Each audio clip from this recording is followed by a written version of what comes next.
सुंदर पिचाई भाई साहब, कहां से निकला ये इंसान? साउथ इंडियन है ना, कोई रिच बैकग्राउंड नहीं, कुछ नहीं। ये बंदा अपनी सोच से, अपने दिमाग से आज जो वर्ल्ड की सबसे बड़ी कंपनीज में से एक गूगल, जिसके बिना काम ही नहीं चल सकता, ऐसी कंपनी उनके CEO, chief executive officer, Google जैसी कंपनी है ना। थिंक ऑफ इट कि इतनी बड़ी कंपनी के सीईओ, $600 मिलियन की नेटवर्क, और ये बंदा एक साउथ इंडियन है, ठीक है। और अमेजिंग, मतलब इसके बारे में पढ़ोगे और इनकी जीवनी पढ़ोगे तो यार हैरान कर देने वाली जर्नी है, कहां से कहां पहुंच गया।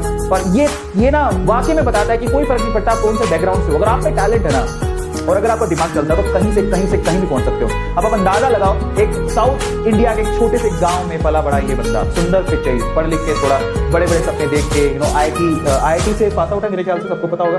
तो आईआईटी से पास आउट होने के बाद जॉब के लिए यूएस गए, वहां से अपने दम पर गूगल में सेलेक्ट हुआ और फिर गूगल में अपने दम पर गूगल क्रोम जैसी facility, we can say Google Chrome जैसी वी कैन से इन्वेंशन की, और आज गूगल क्रोम दुनिया का सबसे बड़ा सर्च इंजन है। अब आप सोचो कि गूगल क्रोम का आइडिया किसने दिया था? इस बंदे ने। अगर ये नहीं होता तो गूगल क्रोम होता ही नहीं। और अपनी यूनिक क्वालिटीज की वजह से आज गूगल कंपनी का ये बंदा सीईओ है, इंडियन, इतने हम्बल लो बैकग्राउंड से निकल के बंदा कहां से कहां पहुंचे। अब आप अंदाजा लगाओ, इनकी सैलरी उनके सबकी पड़ जाती है, मतलब ओ माय गॉड।